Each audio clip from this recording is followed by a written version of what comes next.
asifiwe. Kwa majina naitwa Samuel Moses, natokea Waamuzi Media.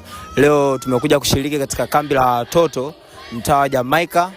Inapatikana kwa Matiasi. Tumekuja kuangalia uzoefu wa makambi uliokuwa umeanza ndani ya wiki iliyopita mpaka leo hii wanapojiandaa kujiandaa na maandalizi ya Sabato ili kesho kuweza kuhitimisha. Katika kuja kutembelea kambi la watoto nimepata kukutana na mwalimu wa watoto anaitwa Noel Masebe. Karibu mwalimu kwa ajili ya atuelezee uzoefu aliopata katika kambi hili. Habari? Salama. Kwa majina? Kwa majina naitwa Noel Faustus Masebe. Ni mwalimu wa watoto wa kambi hili mwaka 2026. Kambi mtaa wa Jamaica. Ndani ya wiki nzima naona ulikuwepo na watoto. Je, kitu gani umepata, experience gani katika wiki hii, utofauti wa watoto na makambi yaliyopita? Kwa kweli tunamshukuru Mungu kwa sababu mwaka huu kambi hili la watoto na kambi la mtaa wa Jamaica limetoka kipindi cha likizo. Kwa hiyo tulikuwa tumepata wanafunzi na watoto wengi waliofanikiwa kushiriki kila siku. Lakini changamoto ilikuwa katika wanafunzi ambao walikuwa katika madarasa ya mitihani, ambao wao sasa katika madarasa ya mitihani wengine walikuwa wanakuja vipindi vya jioni na mchana, manake vingine wanaanzia wakiwa shuleni.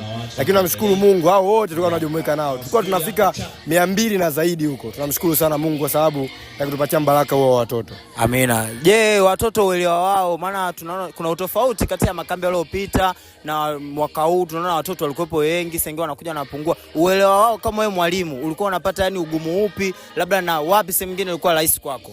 Kwa kweli tunamshukuru Mungu kwa sababu watoto wa mwaka huu tuseme Mungu amewabariki sana. Amen. Na huu mtaa umebarikiwa sana, mtaa wa Jamaica.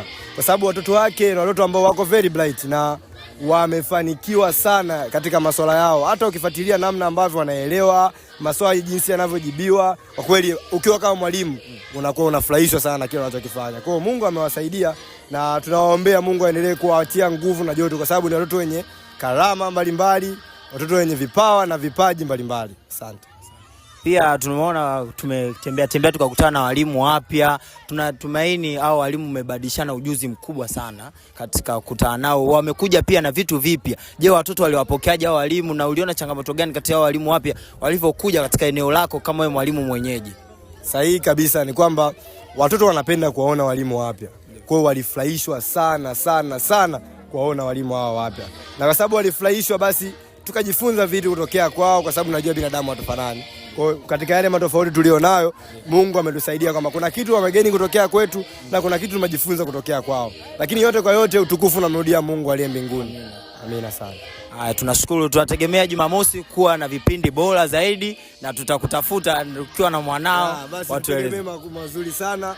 Mungu atusaidie, watoto wamejiandaa vizuri, basi Mungu awabariki nyote. Amina. Amina.